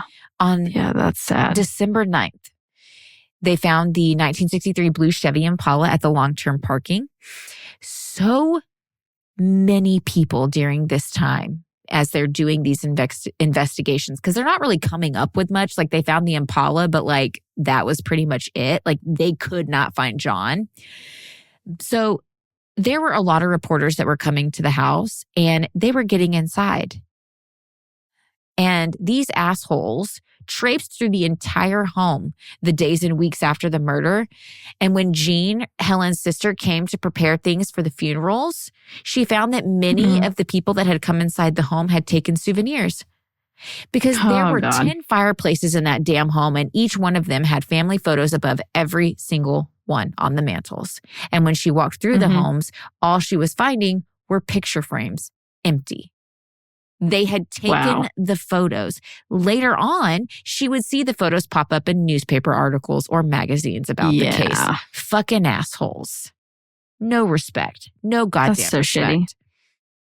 Now, when John left, he only left $24 in their bank account. One of the kids had a $2,000 life insurance policy. That was it. $2,000. The remaining furniture was sold off and they were able to get $550. They could not sell a whole bunch of stuff because it was technically still John's property. And since John wasn't dead, they couldn't sell it. So there was like very few things they could sell. The coroner was able to cut all costs down to like bare bones minimum. And they were able to use that one life insurance policy and that $550 to cover the cost of all 5 people's funeral. Because John was a little bitch ass and didn't leave him nothing. Now, this really pissed off Jean, the sister, because the pastor took control of the funerals because that's what John wanted in the letter. Fuck John. He's the murderer. He doesn't get a say. I need to know where John is. I need to know when he gets caught. Yeah. Does he get? Yeah, he gets caught. He does. At the funeral, the first 3 rows were just members of the theater group. Also, 8 boys from the theater group were her pallbearers, Patty's pallbearers. I don't know that they were actually cremated. I think they were actually they were buried like they wanted. So at least there was that. None of John's family was invited to the funeral. Oh, really? Shocked? No, we're not shocked. Now, Patty's friends knew at the funeral that she would not have wanted to have a church funeral. And this just really aggravated them because they were like, John's still pulling the strings and making all the shots, even though he's the murderer. Like, this is all fucked up. Like, they were all pissed. And I was like, you know what? Ditto. I can feel that. Yeah. Many were also frustrated at these funerals because the pastor didn't really address the brutality or the reality of what happened. It was a whole bunch of spiritual bypassing. It was the whole like, we don't know why this happened, but God's word is forever and he stands firm. It's God's plan. We can't know the higher powers, the higher ways. Yeah. And he was like, God's word is forever, so let's stand firm on that. Just, we don't know why this happened. Let's just move on. Yeah. Fuck you. Also, a dozen riflemen were positioned outside around the hills because they were afraid John might come back and show his face, and they were ready to take his ass out if he did. They were. On December 9th, also, the FBI issued a warrant for John for interstate flight because they thought by now he's probably at least crossed state lines. The FBI was convinced that John would end up showing up at a Lutheran church. He was too religious to not continue in his religious faith. So they wanted to send out flyers to the Lutheran churches across America, and they thought they'd have a better chance at finding John. But they thought that this might be an unwise decision because it could be very politically incorrect. Even though the Lutheran church themselves said that they would not have objected to it. They wanted to help. It took the FBI 5 years. 5 goddamn years to finally be like, oh, okay, we'll send out flyers. But by the time they decided to, the Lutheran church pulled back and said, no, we're not going to help because a few years prior, missionaries overseas were used as informants by the FBI and it caused a whole lot of problems. So they were like, we're not getting our hands in this. And I'm like, you missed your goddamn shot, you idiots. Yeah. Now, during the investigation, this is kind of random, but they did find that John had a private P.O. box where he would receive, quote, girly magazines. What does that mean? I'm going to go out on a limb here and guess he was ordering porn. This godly man was, getting his porno at a random P.O. box. Which, like, you do you, but, like, really, this is way against your religion. But, like, yeah, your daughter being in theater was sinful. Okay, sir. Some police in the town, and even the townspeople, they blamed the devil because they found in the investigation of the house, they found a Black Sabbath record in Patty's room. And they knew that she was into witchcraft and said that the drama group was a satanic cult. So they thought that all of this added up to John just snapping one day. And that makes sense. I listened to Black Sabbath. Like, literally last week, I was all about it. All about it. Keep your eyes peeled. Now, while this investigation is going on, kids, you're going to get a little laugh, okay? This is just a little moment of laughter. Kids would break into the List home through the skylight in the ballroom, and then they would escape through a cellar window. The reason that they would break into this home is because they would take shaving cream cans and they would spray themselves naked with these shaving cream cans and get naked, spray themselves with shaving cream. And then they would like slide around on top of one another.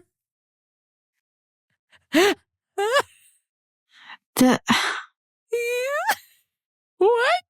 I had never heard of this before. And I was like, what the hell?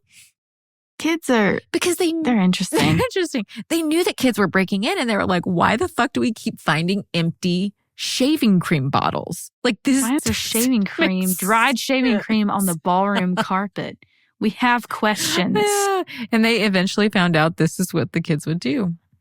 They would also get naked and dance around a chicken, vowing themselves to Satan.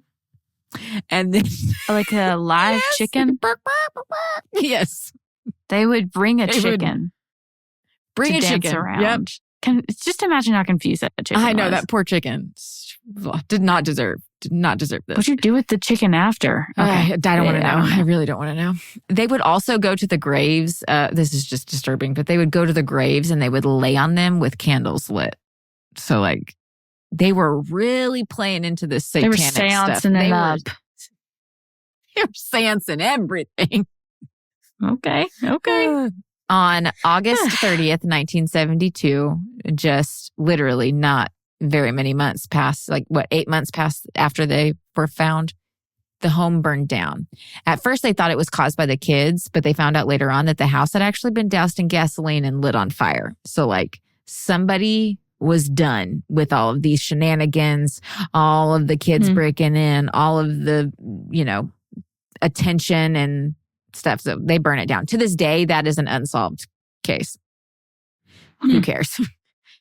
By this point, though, most things that could have been picked off the house had already been picked off. Like the mailbox numbers, the brass knockers, any little thing had been taken as a souvenir by pickers.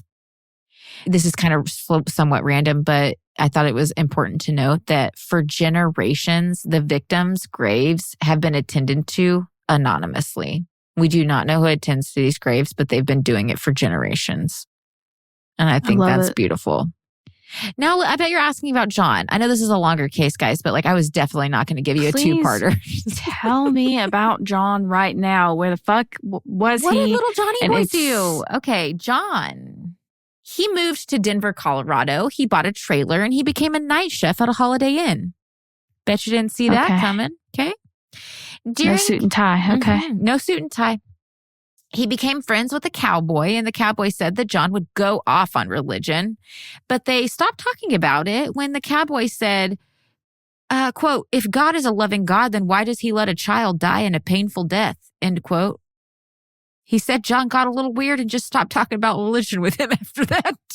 Yeah. You That'll kind do of it. hit a nerve there, cowboy. What a shame. Now, the main cook, he was the night cook at this Holiday Inn, the main cook and manager of the hotel kitchen, liked John so much that when he got offered a better job, he invited John to come along with him as his sous chef. And so John moved from the trailer to an apartment. Now, in June of 1975, he joined a big Lutheran church. In spring of 1976, he got a driver's license finally. He did not have a driver's license this whole time. And he got a driver's license under the name Richard. Was it Richard Parker or whatever? That name from college, that guy from college that the guy did not know him. He remembered this name and he used this name as his new identity in his second life. And he got his driver's license and he bought an orange Volkswagen Bug. As well as he started volunteering at the church. He started doing little things there. He was known at this church as being a kind but distant, congregant. He was very surface level. After a while of going to this church, he was appointed as the parish's accountant, and then he moved on to the church's treasurer. In late October 1976, he started dating a woman named Dolores. They met at a singles event that was put on by the Lutheran Church. Oh, no. Dolores, save yourself. Quick. Now, on day one, John was ready to get married. He's like, "Can I put a ring on it?" She's like, "Hold on, wait up." Because she had just went through a divorce. So she was not ready. But in the summer of 1985, Dolores finally agreed to marry John. Did you hear how many years I just jumped? They met in 1976 and we're in 1985 now. John is still on the run. He's been on the run for almost 15 years. The fucking asshole. Wow. Wow. On November 23rd, 1985, they got married in a Lutheran church in Riserland, Maryland. Just 20 miles away in another Lutheran church, John had married Helen years before. Yeah. Yeah. What? Now at church, Dolores, while they're married, she would go teach a Sunday school. Everyone loved her. But John, when he tried to go teach a Sunday school class, it did not go well. Many kids dropped the class because they said he was too strict. So the church quickly let him go. They were like, not a good fit for you. Understandable. Yeah. After they got married, he finally went on to get an accounting job because this whole time he'd been a sous chef and doing the chef stuff, right? So he goes on, gets this accounting job, and he's earning $490 a week. After only 5 months, he was fired. 5 months. He was a great sous chef. He did great in restaurants. Why did you just stick with that? That was your calling, I guess. But no, he's going to go back to accounting because accounting is a meaningful job that gives him a great title. but he sucks at it apparently. And 5 months later, he's fired. They said that he couldn't keep up with the company. I'm surprised he went back to it. I know, right? But they said he couldn't keep up with the company's changing challenges. Again. Wow. Same fault. Again, more. Now, John spent money right and left. So it wasn't just him spending money on Helen because he's like trying to buy her gifts. He was still spending money in this marriage. And he's not trying to buy Dolores's, happiness. So this was also just like a big old flaw of John himself. So he didn't have a job though, but he's spending money right and left. And by the fall of 1986, Dolores was fed up. And she was like, John, you better get a job or I'm divorcing you. I'm over this shit. You deadbeat. Shit. So also on top of this, their condominium that they had bought, it's a whole big condominium in it, but you buy them. You're not renting them, right? Yeah.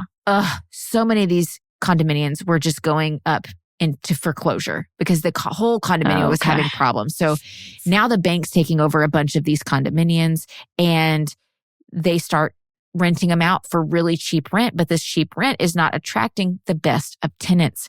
And so now this condominium is just going downhill real fast. But at this condominium, they had a neighbor named Wanda. We love Wanda. Why? Because Wanda is the crazy lady that loves buying all of the wild claim magazines, like the E magazine at the checkout stand that's like, Bill Clinton is an alien that gave birth to a lion, those. Oh, she buys those and she eats them up, right? Well, one day she buys one of those magazines and it has an article about John List and the murders of his family. Now, she's reading this article and she's like, this John guy looks a lot like my neighbor, Bob. His name is Robert, but he went by Bob. And she looks up from the magazine and she sees Bob outside and she does a double take and she's like, looking at the magazine, looking at Bob, looking at the magazine, looking at Bob. And she's like, oh my God. Now, the more she reads, the more the description just fits John or fits Bob, right? Polite, formal, put together, religious, and more. Now, what really sealed the deal with her was that the magazine said that John List had a large scar behind his right ear that went down his neck to his collarbone from a mastoidectomy surgery. Bob had the same scar. Thing. Bob Clark. Sorry, there you go. That was the name. Bob Clark. Now, Wanda wasn't sure what to do, so she goes over to Dolores and she shows them the magazine. They talk about it, but they just convince themselves that it's just a wild coincidence. Printed it in an outlandish magazine that talks about aliens coming. We're okay. It's just a coincidence. And they go on about their life. Now, John does end up getting a job offer as an accountant, but it's over in Richmond, Virginia. So it wasn't going to start until January of 1988. So Dolores stayed in Denver to sort out the whole condo thing and to get a transfer while John went up in January and he is going to go buy a home in Richmond for them. This buying of a house is just wild. And I have to add this in. I know this is a longer episode, but you guys need this. You guys need this. Okay. They go under contract to buy this home. And while they're in that like, whatever that period is, that 30 days. Yeah. He would call the owners and ask if they could keep some of the stuff from the house. He calls the first time. Can I keep the shelf paper in the cabinets? Sure, John, you can keep the shelf paper. Calls again. Can we have the bug shocker that's outside in the backyard? And how about those 3 large trash cans? Can we keep those with the house? Yeah, John, you can keep those. That's fine. Okay, thanks. The day before the signing, he calls and goes, hey, can we make sure and get all the appliance info books for all the appliances in the home? Bitch, it is the day before signing. So the owners are having to run around, gather these appliance books to give to him at signing. Yeah. After the sale, though, they didn't stop hearing from John. He called them at their work and he was like, how do the air vents work? What? Calls again. What are the names of the trees in the front yard? Calls again. We purchased a kerosene space heater. Should we leave it on at night or no? Oh my God. They were like, no, John, you shouldn't leave it on at night. And then the last time he called, it's very different. He was pissed. He said that the city had come and installed a transformer box on the edge of the property. And he said that if they would have known about this, in the city's plans to put this stupid transformer in, and they would have never bought this house. And they were like, okay. Sorry to hear it. Sounds like a personal problem. Right? Yeah. I was like, wow, you're crazy. Now, in the summer of 1987, America's Most Wanted comes out. And it's a pretty new show, okay? And it's getting some pretty good success rates. They have a really good solve rate. The FBI is noticing that like all the shows that are featured on America's Most Wanted, a few weeks later, the fucking case is solved. So they send a letter to the show and they're like, hey, the John List case, they give them all the details. Please feature this case. But America's Most Wanted comes back and says, you know, we're having such a great success rate. We really don't want to jeopardize that with such an old case. Like, it's a 16-year-old case at this point. And they were like, try back in a year when we're more established, okay? So they're like, fuck. Wow. 9 months later, there was a conference where the host of the show was going to speak. So 2 FBI agents were like, we're going and we're going to present this case to them and we're going to get them to put it on the show. So they get the host and they take him up to their hotel room and the guy walks in and they have all the pictures out of this case. All the pictures, all the notes, everything. They sit him down and they tell him the case detail by detail by detail. The host was hooked. He was like, done. I'm going to feature this. We're going to do this. We can solve this. So the episode aired and it had 22 million viewers on the night it aired. One of those viewers was Wanda, their old neighbor. Good old Wanda. And she watched this episode and she was like, it's him. I know it. It's him. Bob is John and he killed his family. I know it. So her and her family, they called up the tip line and gave Bob and Dolores' address in Virginia. That Monday, an FBI agent came to work. He sees the list of tips and he decides I'm going to just like start checking them off. And John's address was the farthest one away. So he's like, I'm going to start with this one. Not expecting a whole lot because a lot of these tips just go nowhere. So he walks in and he shows Dolores a picture of John List. And he said, could this be your husband? And whole color just drains from her face. Now, they tried to reassure her that like, you know, this stuff happens all the time. It could be a coincidence. Like, bitch, it happens all the time. Yeah, right. Okay. But as they went through all the similarities between John and her husband, Bob, every dot is connecting. Every single dot. So this gives them cause to go and arrest Bob, which is John.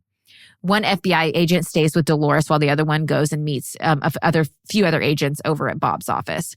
When they told the front secretary about who they were looking for, she asked why. And they said, he's about to be arrested. And she goes, what for? And they said, for murder. And she was like, what?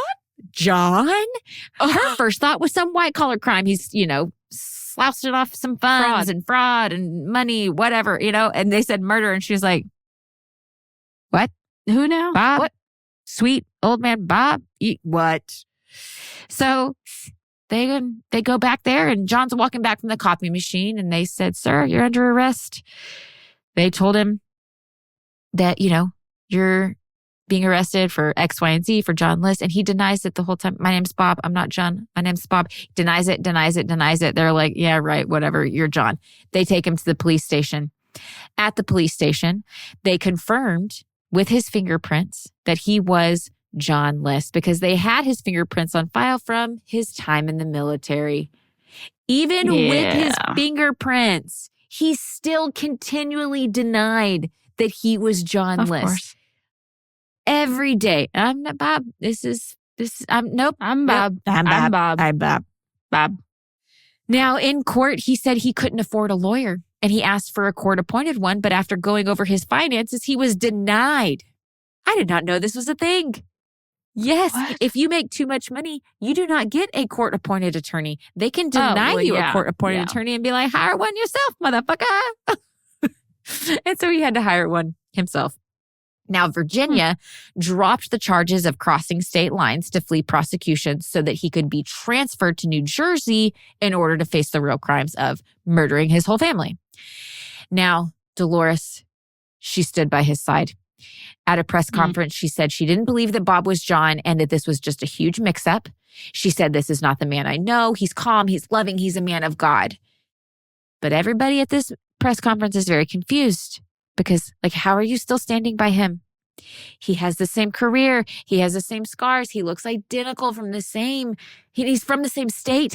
You never asked him any like questions from his previous marriage. Come on, lady. But she was like, no, which I give it to Dolores. The poor lady's, she's in denial and you can't fault her for that. I get it. Nah. Now, but people who knew John himself were also very confused because they were like, he's kind. He wouldn't hurt a fly. This doesn't make any sense. One person said that he was convinced, 100% convinced that nothing would come out in the trial to prove to him that John was Bob. There was no way. And he even said that John was kind and a gentle person and that, you know what? My home's open anytime you need it. You're welcome, John. Come on in. What? Sir. Sit down. Sit all the way down, please. All the way on the floor. There were others, though, that came up and were like, no, he's a cold-hearted, calculated son of a bitch. So there were two sides to their opinions on John. Now, in prison, he quickly got the title of model prisoner, but because of the high profile of this case, he was put in isolation and separated from the gin pop. Now, when it comes to the trial, though, the defense tried to get the confession letter thrown out. They tried to say that it was congregant and pastor confidentiality. That's not a thing. They even said that John was a law-abiding citizen. So if he did commit the murders, it was under great mental anguish. I don't care if it's superb mental anguish. You still murdered your whole family, right? Now, the judge didn't go for it, so the confession letter was allowed to be put in as evidence. Now, friends said that when they went and like visited John, he was actually like enthusiastic about the upcoming trial. I think he legit thought he was going to get out of this. I think he legit was like, I can do it. They're like scot-free. They will see my reasons. You know, there was no other way. Yeah. It was only the choice I had. On November 7th, 1989, Jean went to the jail to confront John. When she got there, she saw him and she asked him why. And he said there was no other way. It just had to be that way. Now, when they cleaned out Patty's room, they found some weed. So she asked John if he knew about the drugs. And he said there were no drugs. And she said that we found the weed in Patty's room. He was shocked. He had no idea she was doing drugs. I said drugs. She was doing weed. Every fucking kid did weed back then. Plants. Come on. We would still do this a vegetable. Day. Right. Then she asked him about Patty being involved in witchcraft. He didn't know what she was talking about. Whew. This means that Patty doing weed and being involved in witchcraft played no role in John's decision to murder his family. None whatsoever. Would you look at that? He's just a fucking asshole. Defiled person. Yes. Now, at trial, a therapist said John was only suffering from a situational depression of sorts. That was it. That was his only mental disorder. He had some depression. Okay. Not justifiable for murder. He got the big sads for a little bit of time. Now, I'm sure you're wondering, why didn't John just commit suicide? You know, if he kills his whole family, why didn't he just kill himself? Yeah. What is he doing? Because he believed that killing yourself was an automatic straight to hell sentence. I no knew coming it. back from that one. Yeah. That does track with Lutheran beliefs. If he killed his family, he had the chance of asking for forgiveness, and then he'd get to go to heaven. But if he killed himself, it was immediate, straight to hell. So that's why he went and prayed right after. Yeah. He's like, I'm good. Like, I'm making a generalization, but it's like, you know, when you party on Saturday night and then you go to mass on Sunday. Yeah. And you slip them the 20 and it's like, you're covered. I got you, bud. Got you, bud. Say a couple of Hail Marys, you're good to go. Right. So. Right. Now, one pastor got on the stand and said that John, he knew doctrine, but he didn't know faith. He didn't trust God to help take care of his problems. And when this pastor was asked what the greatest sin is, the pastor said, pride. I was like, dig, motherfucker. That's John. He's on it. Right? He's on it. On April 12th, 1990, after 7 days of testimony, John List was found guilty on 5 counts of murder in the first degree, but was spared the death penalty. On May 1st, 1990, he was sentenced to 5 consecutive life terms. At his sentencing, the judge said, the name of John List will be eternally synonymous with concepts of selfishness, horror, and evil. John List is without remorse and without honor. After 18 years, 5 months, and 22 days, it is now time for the voices of Helen, Alma, Patty, John, and Frederick F. List to rise from the grave. Because it was the 90s. Yes. But like, on a serious note, that power. like, Power. fist to the sky. Mhm. That's it. This fucking asshole. And, you know, I know we've like made some jokes and we've laughed through this, but I have to say, like, I think that Patty herself would be laughing right along with us with her spirit.